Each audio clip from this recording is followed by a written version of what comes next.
Konsulting kita tuh. Jadi jenisnya konsulting. Konsulting. Karena kita pengen ngebantu orang-orang yang pengen punya usaha sendiri, tapi bingung mau mulai dari mana. Dari mulai perizinannya, terus kayak planningnya segala macam supaya mereka bisa sukses. Jenis layanan sertifikasi halal. Ada yang untuk UKM, ada yang untuk industri. Yang punya sertifikasi halal.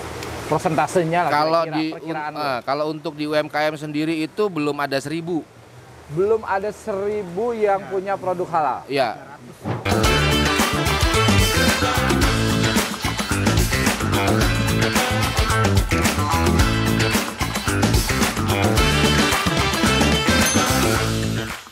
Assalamualaikum warahmatullahi wabarakatuh. Ketemu kembali bersama gue Iwan Setiawan dalam channel YouTube Craft Lab. Hari ini gue bertemu dengan dua orang fenomenal yang menarik, Ipin Upin. Saya nggak tahu nah, nanti kita sama-sama sobat kreatif. Yang pasti dia adalah juga pelaku ekonomi kreatif. Nanti kita tanya-tanya usahanya seperti apa sebagai inspirasi anak muda Kota Depok. Halo bro. Halo Bang. Bro Trisna sama Bro Ipul. Ini kalau di medsos di mana gue lihat Bro Ipul terkenal Bro Ipul kopi. Bro Trisna ini tukang pembuat makanan. Tapi gue denger katanya lu punya usaha lain atau hari ini lagi mengejar kegiatan lain berdua ini. Oke Bang, jadi sebetulnya kita tuh lagi ada usaha namanya konsulting kita tuh. Jadi jenisnya konsulting. Konsulting. Karena kita pengen ngebantu orang-orang yang pengen punya usaha sendiri, tapi bingung mau mulai dari mana. Dari mulai perizinannya, terus kayak planningnya segala macam supaya mereka bisa sukses. Nah itu. Yang ngurus lo? Kita berdua. Berdua? Gitu, kita tim soalnya. Jadi orang kalau punya usaha pasti ada perizinan-perizinannya. Betul. Ada legalnya. Betul. Salah satunya yang lagi rame bicara tentang halal ya. Iya. Orang harus punya produk itu harus ada tag karena sekarang 2024 itu udah wajib, kalau untuk pangan tuh wajib halal. Wajib halal. Betul. Nggak cuma jual usaha pangan ya, tapi jasa-jasa terkaitnya juga wajib Bang. Gitu. Kalau lu bro apa sama juga? Aneh sama seperti Trisna tapi lebih ke pelaku UKM. Pelaku UKM. Jadi mendampingi para pelaku UKM. Jadi kan ada dua jenis layanan sertifikasi halal. Ada yang untuk UKM, ada yang untuk industri. Oke. Nah, bentar, sobat Gekrab, ada dua jenis pelayanan halal. Ada untuk pelaku UKM, nih catat nih ya, teman-teman muda, sobat-sobat GK Kota Depok, untuk UMKM atau UKM, dan juga untuk usaha industri yang besar. Nah, itu lu dua-duanya lu urus. Benar. Jadi karena gini, bedanya kalau yang untuk UMKM kan kebanyakan yang gratis. Gratis. Serius nih kita bantu. Orang ngasih duit boleh diterima dong. Ya kalau ada ongkos pulang ya kita terima. Biasa sih banyak kan makanan Bang, oleh-olehnya. Oke. Produknya. Oke sobat Gekrab, kalau lu punya produk belum punya sertifikasi halalnya, nih dua orang ini, salah satunya Bang Ipul nih, Bro Ipul yang siap melayani untuk supaya sobat-sobat Gekrab punya sertifikat halal, baik produk maupun resto. Gratis ya? Kalau resto enggak. Enggak, produk aja. Produknya gratis. Produk UMKM ya. Produk UMKM. Lanjut bro. Nah kemudian untuk izin edar, kemudian yang berkaitan dengan uji mutu itu Bro Trisna yang ngurusin. Karena kebetulan dia kan basicnya. Kaitannya BPOM. BPOM ya. Kebetulan dia kan basicnya di dosen farmasi. Lu sebelumnya dosen, bro? Iya, jadi kan awalnya tuh saya dosen dari 2017. Oke. Nah, jadi di mana? Boleh sebutin aja deh, nggak apa-apa. Saya di ISTA, di Tarumanegara, Untar. Ya, dan di Ibnu Khaldun. Ibnu Khaldun Bogor. Yang Jakarta. Oh, yang Jakarta. Ya. UIC. Sekarang lu resign jadi dosen? Yang di Ibnu Khaldun masih. Ibnu Khaldun masih. Karena lu lebih banyak advokasi atau mendampingi para pelaku usaha, untuk ngurusi perizinannya. Iya. Terutama salah satunya adalah tentang kaitan dengan halal, izin edar. Oke. Ceritakan. Yang menariknya kayak gimana menariknya? Jadi kan aturan di BPOM itu berubah-berubah, Bang. Nah, pelaku usaha itu kadang bingung nih. ini saya mau ikut aturan yang mana, kok tiba-tiba begini begitu. Nah tapi kalau kita terutama saya kan basicnya dosen, nah kita update nih, ilmu kan selalu update. Jadi kita selalu tahu regulasi dan aturan. Pada dasarnya aturan berubah, prinsipnya kan enggak. Nah itu yang kita bimbing. Teknisnya yang berubah. Betul. Teknisnya doang yang berubah, kayak misalnya situs daftarnya yang berubah, tapi isinya sebetulnya enggak. Gitu. Jadi makanya itulah kita bimbing si industri itu ke sana supaya mereka misalnya kayak proses registrasi BPOM yang bisa makan waktu berbulan-bulan gitu ya. Sebetulnya itu singkat, Bang. Enggak selama itu gitu. Paling cuma sekitar 14 hari kerja, paling mentok-mentok 30 hari kerja kayak gitu. Asal sesuai. Nah, masukin datanya. Bikin sesuainya itu yang ribet. Banyak yang nggak tahu. Banyak yang nggak tahu gitu.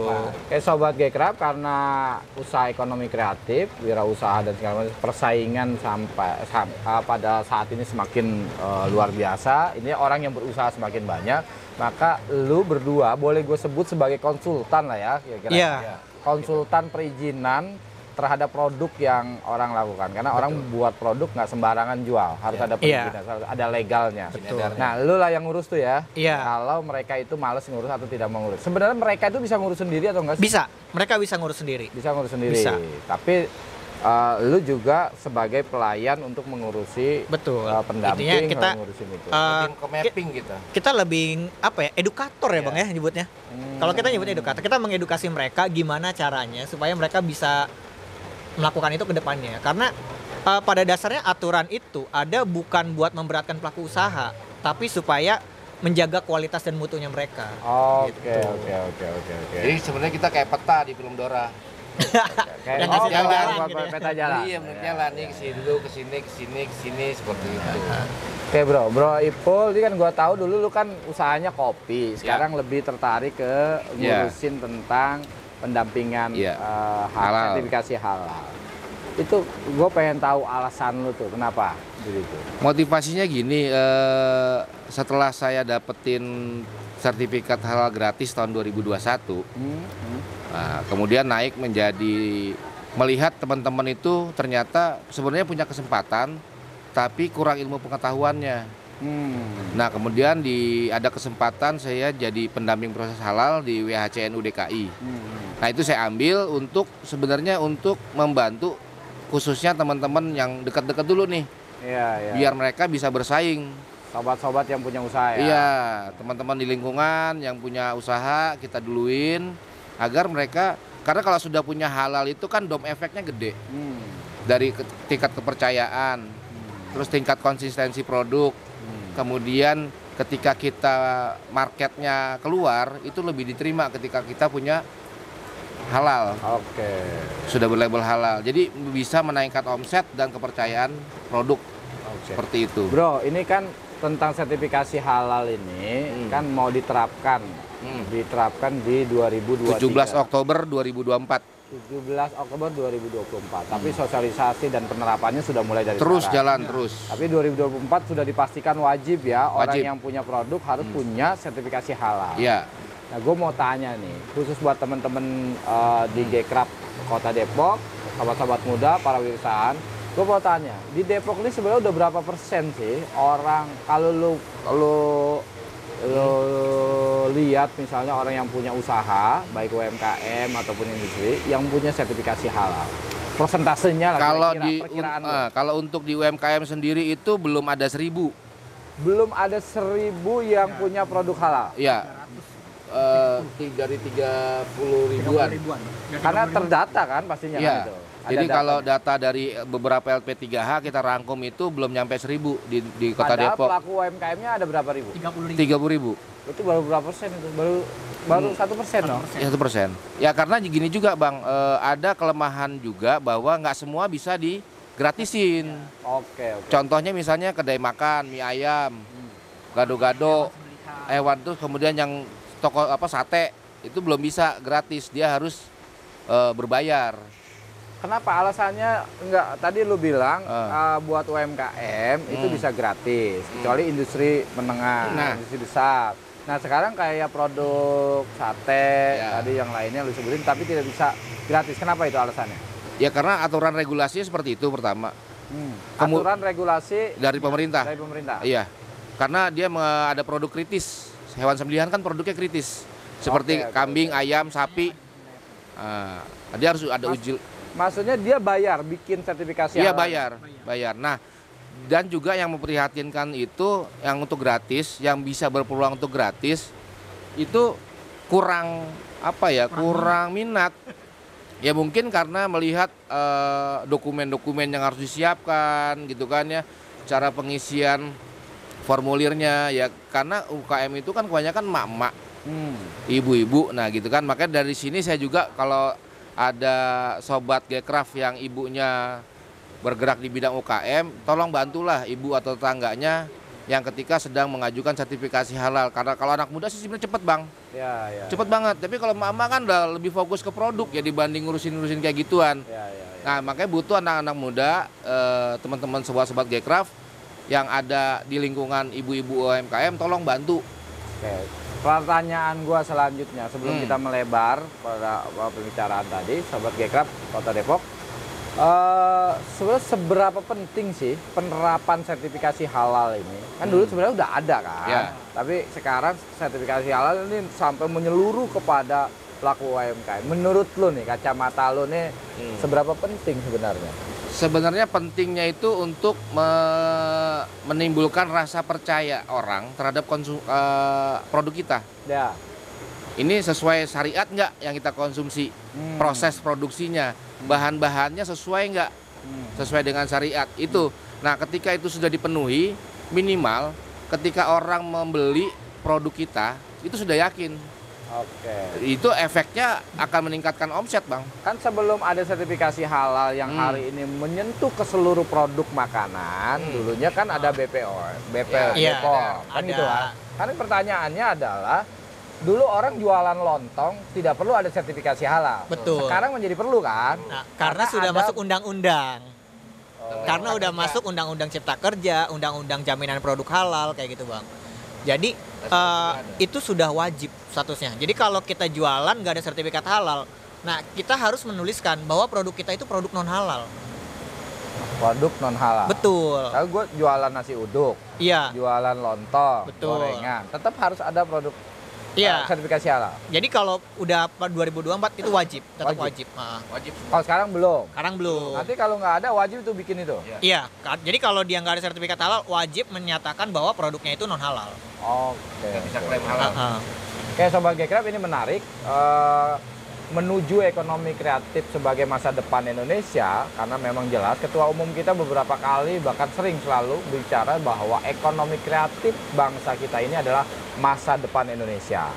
Nah, ini yang menjadi Indonesia alhamdulillah sampai hari ini masih menjadi negara yang stabil secara ekonomi. Hari ini ya jelas adalah tolak ukurnya atau punggungnya itu adalah dasarnya adalah kita punya pelaku-pelaku UMKM yang kuat, kan kayak gitu ya. Nah sekarang pelaku UMKM yang kuat ini harus didasari secara lisensi hukum legalitas atau halal. Nah ada legalisasi sertifikasi halal, ada BPOM. BPOM atau PIRT. Jadi PIRT itu apa bedanya? Oke, kalau BPOM dan PIRT itu sebetulnya untuk izin edar bang. BPOM itu? Iya. Jadi di negara kita semua produk pangan olahan. Jadi pangan olahan itu bukan pangan segar ya. Kalau kita jualan sayur, jualan buah-buahan itu nggak perlu izin edar. Nggak perlu izin edar. Iya. Tapi kalau diolah kita harus ada izinnya. Nah izinnya itu ada 2 jalur bang. Ada yang ke PIRT atau ke Dinkes lah. Nyebutnya. Ada yang harus ke BPOM. Nah, kalau ke BPOM lebih ke rasa atau apakah ini mengandung? Bukan, tergantung jenisnya. Jenis produknya dulu gitu. Kalau basah. Ya, kalau misalnya kayak frozen food, nah itu wajib ke BPOM. Minuman itu wajib ke BPOM kayak gitu. Termasuk obat-obatan juga ada di situ. Iya, obat-obatan, kosmetik. Nah, jadi UMKM itu nggak cuma berisi pangan, Bang. UMKM itu bisa juga kosmetik dan herbal. Oke. Betul. Oke, sobat Gcraft, ini menarik antara BPOM, PIRT. Iya, PIRT termasuk produk halal menjadi satu kesatuan yang penting harus dilaksanakan. Ya bukan minimal, tapi itu adalah sebagai satu ini ya, dasar satuan, satu dasar. Karena kalau kita produk mau ditaruh di retail seperti di pasar swalayan, itu sudah wajib tuh izin edar dan halal sekarang. Iya. Saya menangkap kesimpulan, menurut saya nih, jadi gini, kalau kita besok mau impor lontong atau nasi uduk keluar negeri, jadi udah aman lah ya. Iya. Gitu ya. Betul. Ekspor kali ya. Ya, buat ekspor. Kayaknya udah nggak aman. mungkin kita import lontong.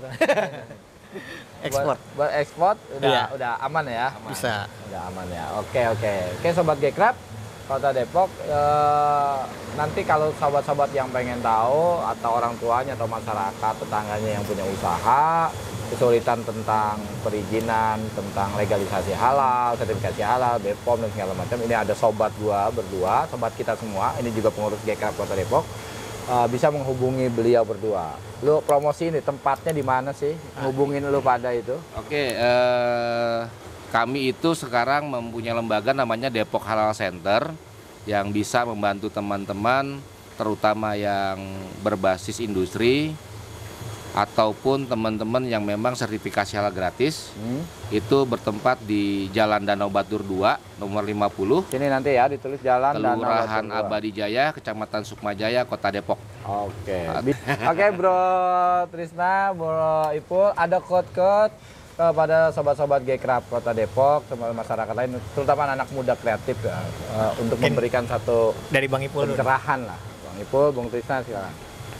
Ya, untuk teman-teman Gekrab yang sedang melakukan sebuah usaha, jangan lupa bahwa legalitas dan kualitas itu harus berimbang.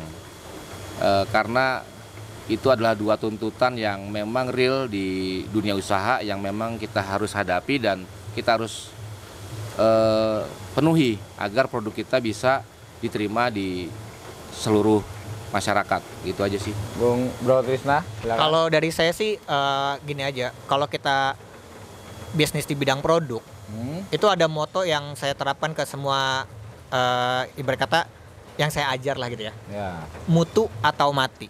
Jadi Mutu kalau kita atau mati. ya mutu atau mati. Kenapa saya bilang mutu atau mati? Kalau kita nggak bisa jaga mutu produk kita akan mati dalam persaingan. Oke. Gitu. Karena ya pasti konsumen akan kecewa, akan ditinggal dan segala macamnya. Mutu itu bukan hanya produknya ya, Iya, termasuk legalisasi. termasuk juga dari legalisasinya, dari aspek jasanya juga jasanya. kayak gitu. Oke, menarik sahabat Gekrab. Oke Bro, menarik, obrolannya penting. Siap, Bang. Kalau dijabarkan lebih banyak lagi, ini jadi beberapa SKS dan mahal pastinya. Jadi kalau yang mau tahu, yang pengen mengurusi tentang sertifikasi halal, pengurusan BPOM, IPRT dan yang lainnya, itu bisa menghubungi beliau berdua. Ya. Oke sahabat Gekrab, baru saja kita bincang-bincang ngobrol santai dengan dua orang upin-ipin ini yang tadi kita sebutkan, Bro Trisna sama Bro Ipul. Sangat menarik dan luar biasa apa yang disampaikan. Jangan lupa selalu inovasi, kreasi, kolaborasi. Salam ekonomi kreatif. Dan jangan lupa pantengin di channel YouTube Krabs Live, subscribe, like dan share serta komen. Nanti semua kalian akan dikasih hadiah. Terima kasih dari saya.